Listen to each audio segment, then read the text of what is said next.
नमस्कार दोस्तों, आप सभी लोगों का अपने इस YouTube चैनल में स्वागत है। मैं रामानंद आप सभी लोगों का तहे दिल से स्वागत करता हूं। इस क्लास में हम लोग आरआरबी एनटीपीसी के लिए हम लोग क्या करेंगे, साइंस का क्वेश्चन करेंगे।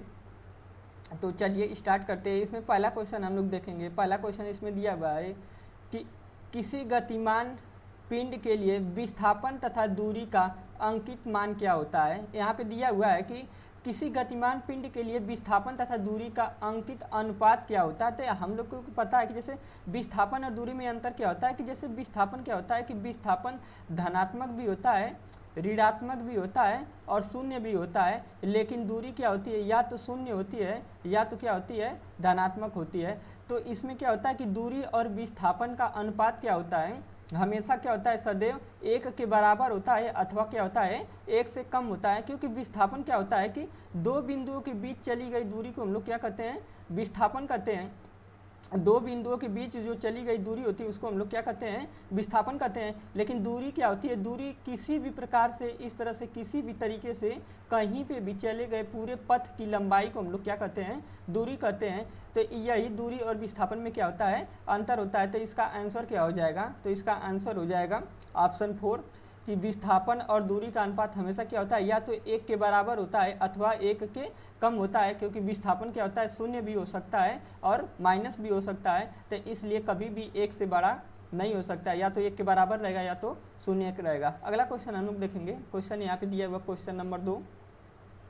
क्वेश्चन नंबर 2 दिया हुआ, निम्न में से कौन सा प्रथम श्रेणी का उत्तोलक है। इसमें क्वेश्चन कर रहा है कि निम्न में से प्रथम श्रेणी का उत्तोलक कौन सा है। तो प्रथम श्रेणी का जो उत्तोलक होता है उसमें जो आभास क्या होता है, जिसके माध्यम से किसी वस्तु को उठाया जाता है, वो क्या होता है, बीच में होता है। और किनारों पे क्या होता है कि भार होता है, और किनारों पे ही क्या होता है, बल लगता है। तो इस प्रकार के उत्तोलक को हम लोग क्या कहते हैं, प्रथम श्रेणी का उत्तोलक। तो इसका सही आंसर क्या हो जाएगा, ऑप्शन 4 तराजू। तराजू क्या है, प्रथम श्रेणी का उत्तोलक है। नेक्स्ट क्वेश्चन हम लोग देखेंगे। अगला क्वेश्चन इसमें दिया हुआ कि बल के समीकरण में यफ किसके बराबर होता है। तो बल का समीकरण यफ बराबर क्या होता है, बल का समीकरण यफ बराबर क्या होता है, यम ए। यफ बराबर क्या होता है, यम ए, या क्या होता है, यम बराबर क्या होता है, डब्ल्यू वी अपान क्या होता है, टी। डब्ल्यू वी अपान क्या होता है, टी। तो इस प्रकार यफ बराबर क्या होता है, यम ए। तो इसका सही आंसर क्या हो जाएगा, ऑप्शन 3 यफ बराबर यम ए। नेक्स्ट क्वेश्चन हम लोग देखेंगे। अगला क्वेश्चन इसमें दिया हुआ है क्वेश्चन नंबर 4, किसी तने हुए रबर बैंड में किस प्रकार की ऊर्जा होती है। तो जैसे कोई भी रबर जब क्या होता है कि जैसे इस प्रकार से कोई रबर हो और इस प्रकार से उसमें अगर खिंचाव हो तो उसमें किस प्रकार की ऊर्जा होती है। तो उसमें क्या होता है, स्थितिज ऊर्जा होती है। क्योंकि रबर क्या होता है कि यहाँ पे हम लोग क्या कर देते हैं, एक जगह पे क्या होता है, विस्थापित कर देते हैं। लेकिन जैसे ही रबर किसी बिंदु से क्या होता है, छूटता है, तो उसमें एक प्रकार की ऊर्जा उत्पन्न होती है, जिसके क्या होता है कि स्थितिज ऊर्जा गतिज ऊर्जा में बदल जाती है। लेकिन रबर जो क्या होता है, तनाव की स्थिति में होता है, तो उसमें क्या होता है, स्थितिज ऊर्जा होती है। तो इसलिए इसका सही आंसर क्या हो जाएगा, ऑप्शन 3 इसका सही आंसर हो जाएगा, स्थितिज ऊर्जा। नेक्स्ट क्वेश्चन हम लोग देखेंगे। अगला क्वेश्चन इसमें दिया क्वेश्चन नंबर हम लोग 5 देखेंगे। क्वेश्चन नंबर में लट्टू को घुमाना किसका एक उदाहरण है। लट्टू का घूमना किसका एक उदाहरण है। तो लट्टू का घूमना किसका एक उदाहरण, तो इसका सही आंसर क्या हो जाएगा, केंद्राभिमुख का। किसका उदाहरण है, केंद्राभिमुख बल का। जैसे पृथ्वी क्या होता है कि पृथ्वी जिस प्रकार से केंद्र पे क्या होती है, घूमती है लुढ़क कर, उसी प्रकार से लट्टू भी क्या होता है, पृथ्वी पे लुढ़कता है। तो यह किसका उदाहरण है, तो केंद्राभिमुख बल का। नेक्स्ट क्वेश्चन हम लोग देखेंगे। क्वेश्चन नंबर 6 देखेंगे। क्वेश्चन नंबर 6 दिया हुआ कि जहाज की गति में वृद्धि किस पर आधारित है। जो जहाज है उसकी गति में वृद्धि जो होती है उस किस पर आधारित होती है। तो जहाज क्या होता है, आर्किमिडीज के सिद्धांत पे क्या करता है कि काम करता है। क्योंकि क्या होता है कि जैसे जहाज क्या होता है कि अपने भार के अनुसार क्या होता है कि पानी को हटाता है, और क्या होता है उसी पे क्या होता है, तैरता है और आगे चलता है। तो इसलिए इसका सही आंसर क्या हो जाएगा, ऑप्शन 1 आर्किमिडीज के सिद्धांत पे। नेक्स्ट क्वेश्चन हम लोग देखेंगे। अगला क्वेश्चन इसमें देखेंगे। अगला क्वेश्चन नंबर 7 दिया हुआ है कि द्रव और गैसों में ताप अंतरण का मुख्य कारण क्या होता है। द्रव और गैसों में ताप अंतरण का मुख्य कारण क्या होता है। तो द्रव और गैसों में ताप अंतरण का मुख्य कारण होता है संवहन। संवहन के माध्यम से क्या होता है कि द्रव और गैस में ताप क्या होता है, अंतरित होता है, इसलिए इसका सही आंसर क्या हो जाएगा, ऑप्शन सेकेंड। नेक्स्ट क्वेश्चन हम लोग देखेंगे। अगला क्वेश्चन इसमें दिया हुआ क्वेश्चन नंबर 8।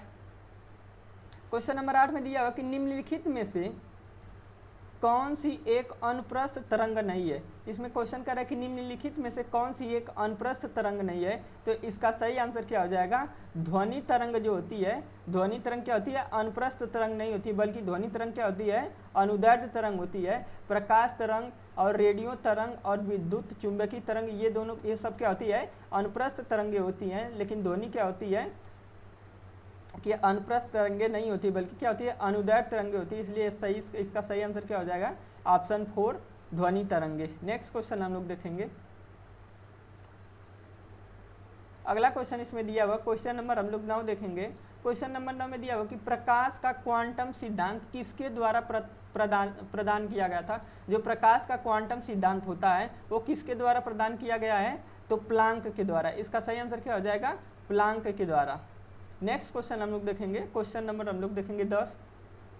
क्वेश्चन नंबर 10 में दिया हुआ अति सूक्ष्म भागों में काट देने पर चुंबक में ध्रुव की संख्या क्या होगी। जैसे चुंबक को, जैसे इस प्रकार से कोई भी चुंबक हो, इसको हम लोग क्या करें, कितना हो भागों में काट दें, लेकिन इस पर हमेशा क्या होते हैं, 2 ध्रुव होते हैं। इस पर क्या होता है, हम चुंबक को कितना भी छोटे छोटे पार्टों में हम लोग क्या करें, काट दें, लेकिन इस पर क्या होता है, हमेशा दो ही ध्रुव होते हैं, तो इसलिए इसका सही आंसर क्या हो जाएगा, ऑप्शन सेकेंड 2 ध्रुव। नेक्स्ट क्वेश्चन हम लोग देखेंगे। अगला क्वेश्चन इसमें दिया हो कि यदि कोई पदार्थ रेडॉक्स अभिक्रिया में हो तो उसे अपचयित हुआ कहा जाता है। इसमें क्वेश्चन कर रहा है कि यदि कोई पदार्थ रेडॉक्स अभिक्रिया में है तो उसे अपचयित हुआ कहा जाता है, तो इसका सही आंसर क्या हो जाएगा, इसका सही आंसर हो जाएगा हाइड्रोजन ग्रहण करता है और ऑक्सीजन का त्याग करता है। क्या होता है कि इसमें रेडॉक्स अभिक्रिया में क्या होता है कि हाइड्रोजन का क्या होता है, ग्रहण करता है और ऑक्सीजन का त्याग करता है। तो इस प्रकार की जो अभिक्रिया होती है उसको हम लोग क्या कहते हैं, तो उसे हम लोग क्या कहते हैं कि अपचयित हुआ कहा जाता है। इसमें क्या कहा जाता है कि यदि ऑक्सीजन का क्या होता है, त्याग होता है और हाइड्रोजन का ग्रहण होता है, तो उसको हम लोग क्या कहते हैं, अपचयित हुआ कहा जाता है। तो इसलिए इसका सही आंसर क्या हो जाएगा, ऑप्शन 4। नेक्स्ट क्वेश्चन हम लोग देखेंगे। क्वेश्चन नंबर 12 इसमें दिया हुआ कि जिप्सम है, तो जिप्सम इसमें क्या है, तो इसका सही आंसर क्या हो जाएगा कि जिप्सम क्या है, रासायनिक रूप से अवक्षेपित अवसादी क्या है, शैल है। जिप्सम क्या है, रासायनिक रूप से अवक्षेपित अवसादीय शैल है। नेक्स्ट क्वेश्चन हम लोग देखेंगे। अगला क्वेश्चन इसमें दिया हुआ क्वेश्चन नंबर 13 देखेंगे। निम्नलिखित में से कौन सा लक्षण क्रिस्टलीकरण जल नहीं रखता। इसमें कह रहा है कि निम्नलिखित में से कौन सा लवण क्रिस्टलीकरण जल नहीं रखता, तो इसका सही आंसर क्या हो जाएगा, बेकिंग सोडा।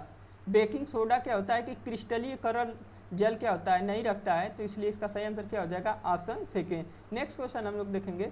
फटे दूध में निम्नलिखित में से कौन सा एसिड होता है, तो इसका सही आंसर क्या हो जाएगा, लैक्टिक एसिड। क्या होता है, लैक्टिक एसिड होता है। नेक्स्ट क्वेश्चन हम लोग देखेंगे। अगला क्वेश्चन इसमें दिया हुआ क्वेश्चन नंबर 15 देखेंगे। धातुएं निम्नलिखित में से कौन सा गुण धर्म नहीं, क्या होता है, धातुओं में से कौन सा गुण धर्म नहीं आप दर्शाती है।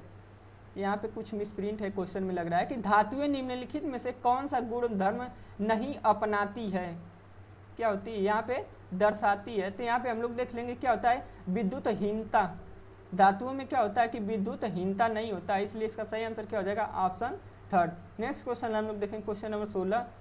लैथेनम की परमाणु संख्या क्या होती है। यहाँ पे क्वेश्चन कह रहा है क्वेश्चन नंबर 16 में लैथेनम की परमाणु संख्या क्या होती है, तो लैथेनम की परमाणु संख्या क्या होती है, 57। नेक्स्ट क्वेश्चन हम लोग देखेंगे। अगला क्वेश्चन इसमें देखो क्वेश्चन नंबर 17 दिया हुआ है। निम्नलिखित में से कौन सा बायोमास ऊर्जा का एक स्रोत नहीं है, तो यहाँ पे इसका सही आंसर क्या हो जाएगा, लकड़ी क्या होता है, ऊर्जा का स्रोत होता है। एथेनॉल भी होता है, गाय का गोबर भी होता है, लेकिन परमाणु ऊर्जा क्या होता है कि ये बायोमास ऊर्जा का स्रोत नहीं होता है, इसलिए इसका सही आंसर क्या हो जाएगा, ऑप्शन 4 परमाणु ऊर्जा। नेक्स्ट क्वेश्चन हम लोग देखेंगे। Question number 18। क्वेश्चन नंबर 18 में दिया हुआ गर्म हवा के गुब्बारे में कौन सी गैस प्रयोग की जाती है, तो गर्म हवा के गुब्बारे में कौन सी गैस प्रयोग की जाती है, तो प्रोपेन। कौन सी गैस यूज की जाती है, प्रोपेन, इसलिए इसका सही आंसर क्या हो जाएगा, ऑप्शन सेकेंड। नेक्स्ट क्वेश्चन देखेंगे। अगला क्वेश्चन इसमें देखें, क्वेश्चन नंबर 19। क्वेश्चन नंबर 19 में दिया हुआ है स्टेनलेस स्टील क्या है। तो स्टेनलेस स्टील क्या है, मिश्र धातु है। इसका सही आंसर क्या हो जाएगा, स्टेनलेस स्टील क्या होती है, मिश्र धातु होती है। नेक्स्ट क्वेश्चन हम लोग देखेंगे, क्वेश्चन नंबर 20। क्वेश्चन नंबर 20 में दिया हुआ बारूद में मुख्य रूप से क्या शामिल होता है। बारूद में मुख्य रूप से क्या शामिल होता है, तो बारूद में मुख्य रूप में क्या शामिल होता है, तो पोटेशियम नाइट्रेट। इसका सही आंसर क्या हो जाएगा, option second, potassium nitrate. Next question देखेंगे, अगला क्वेश्चन इसमें देखेंगे क्वेश्चन नंबर 21 दिया हुआ है कि प्राकृतिक गैस का जलना निम्नलिखित में से कौन सी अभिक्रिया है। तो प्राकृतिक गैस का जलना कौन सी अभिक्रिया है, तो ऊष्माक्षेपी अभिक्रिया है। प्राकृतिक गैस का जलना कौन सी अभिक्रिया है, तो ऊष्माक्षेपी अभिक्रिया है। नेक्स्ट क्वेश्चन हम लोग देखेंगे, अगला क्वेश्चन नंबर 22। क्वेश्चन नंबर 22 में दिया पक्षियों के अध्ययन को क्या कहा जाता है। तो पक्षियों के अध्ययन को क्या कहा जाता है, ऑर्निथोलॉजी। क्या कहा जाता है, ऑर्निथोलॉजी। पक्षियों के अध्ययन को क्या कहा जाता है, ऑर्निथोलॉजी। नेक्स्ट क्वेश्चन देखेंगे, अगला क्वेश्चन इसमें देखेंगे, क्वेश्चन नंबर हम लोग 23 देखेंगे। इसमें दिया साधारण मानों में गुणसूत्र होता है। इसमें क्वेश्चन नंबर 23 में दिया हुआ कि साधारण मानों में कितने गुणसूत्र होते हैं, तो कितने होते हैं, 46। साधारण मानों में कितने गुणसूत्र होते हैं, 46। नेक्स्ट क्वेश्चन हम लोग देखेंगे, अगला क्वेश्चन नंबर 24 देखेंगे, किस अवस्था में सेंट्रोसोम विभाजित होता है। यहाँ पे क्वेश्चन नंबर 24 में दिया हो कि किस अवस्था में क्या होता है, सेंट्रोसोम विभाजित होता है। तो इसका सही आंसर क्या हो जाएगा, इसका सही आंसर हो जाएगा ऑप्शन थर्ड, एनाफेज। इसका सही आंसर क्या हो जाएगा, option third, anaphase. Next question देखेंगे, क्वेश्चन नंबर देखेंगे हम लोग 25।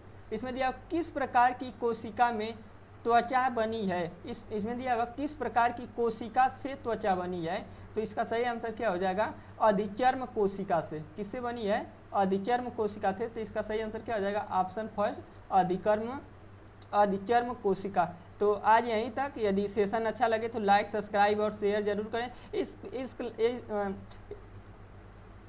हम लोग इस क्लास में क्या करेंगे, स्टैटिक्स जीके का क्वेश्चन कवर करेंगे। और स्टैटिक्स जीके का वे क्वेश्चन कवर करेंगे जो सभी एग्जामों में क्या होता है, कहीं ना कहीं पूछा जाता है।